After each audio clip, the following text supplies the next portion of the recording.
Ah, it is.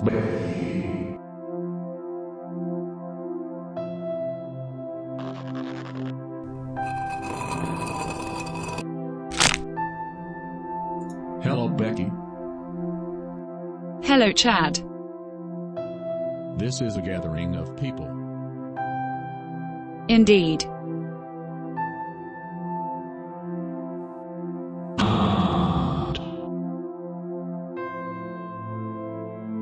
Not amused. Oh no. I am sad. If only I had foreseen the consequences of my actions. Becky probably hates me now. Has something like this ever happened to you? Have you ever said something that changes how people perceive you? Nathan and I have been thinking about this topic for a while, and we set out to answer the questions. How does our mood and actions affect how others act around us, and how this has changed in an online environment? To start, we should go over some basic psychology regarding interaction between people. So, what is the definition of a social interaction? A social interaction is any exchange between two or more individuals and is a major building block of society. This exchange allows for information and general social expectations to be passed between people. This is key in order to have coexistence in a large-scale society. By interacting with one another, people design rules and systems which make up the communities we live in. If a member of a community breaks one of these rules, they are isolated, and others will often act hostile towards them. Now that that's explained, let's get into the main topic. People have a very substantial effect on each other. Nearly everything we do is affected or caused by someone else, and we barely notice it. For example, you see a man eating a delicious food you like. Let's say it's a hot dog. Now you feel like eating a hot dog, so you go buy one. In this situation, you would have probably not bought that hot dog unless you saw that man eating one. This means your action was directly influenced by that man. Seeing other people do and say things inspires others to do similar things, which is essentially what happened with the hot dog example.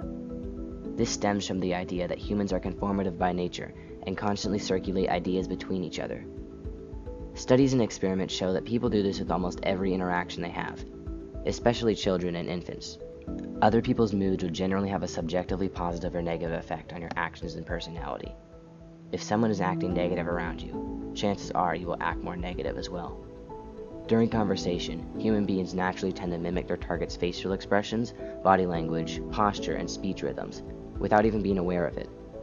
Emotions are also somewhat shared in the right environment. This is due to primal social instincts meant for cooperative interaction. This is otherwise known as emotional contagion. Now let's talk about how the environment affects all of this. The environment is the atmosphere in which the interaction happens. If you change the environment, people will act differently towards each other. Let's look at real life versus an online environment like social media. Studies from the Department of Sociology at Temple University have shown that people will say things that they wouldn't normally say when texting and posting online. Psychologists have speculated that it is because of the lack of human presence, as well as the fact of being partially or fully anonymous. Armed with this new information, we set out to test whether these ideas will work in the real world. We set up an experiment to see how people would react to our actions, and all we needed was a willing test subject. Hey, Jackson. What? No! After that, he didn't want to participate in any of our experiments, so we had to find our data through different means. Enter League of Legends.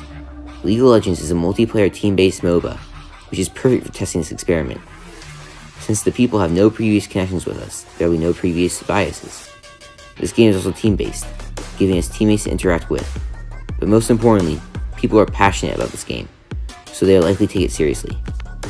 To check the credibility of our tests, it was compared with an article of a similar topic. If our data matched up with the data from Relationship Between Traditional Games, then we can make a conclusion that our actions did affect emotions in others.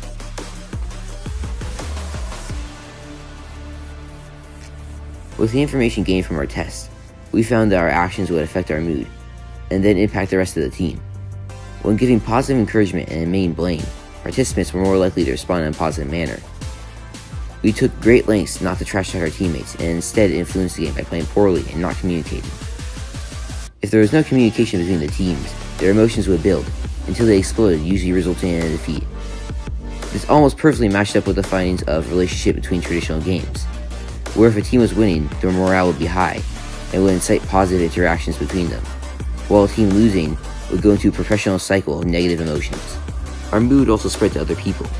To test this, Nathan purposely played badly in a game.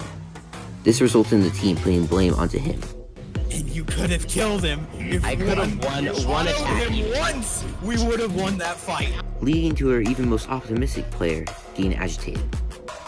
Our actions have measurable effects on others, where our every action can change people in ways we didn't intend. From saying hi to shouting, we run the risk of breaking relationships with others. But we don't have to stay this way.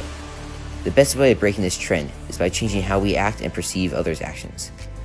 Here are some effective ways to diminish the net effects of emotion spreading. Distance yourself from those who infect you with negativity. Try to reverse the negative emotional spiral by acting positive, but not forced. Speak to the person or people who are causing you to feel down. When talking to them, do not inflict the blame onto that person, otherwise you'll make them feel attacked. Try to focus on successes and on compliments before talking about bad news. Finally, take care of yourself. A sleep-deprived, stressed you will not make logical or ethical decisions. This could harm others around you. At the end of the day, we can't control how someone feels or reacts to situations, but you can have control over how you respond to these emotions. The more we train ourselves to recognize symptoms of bad relationships, the quicker and better we can amend them.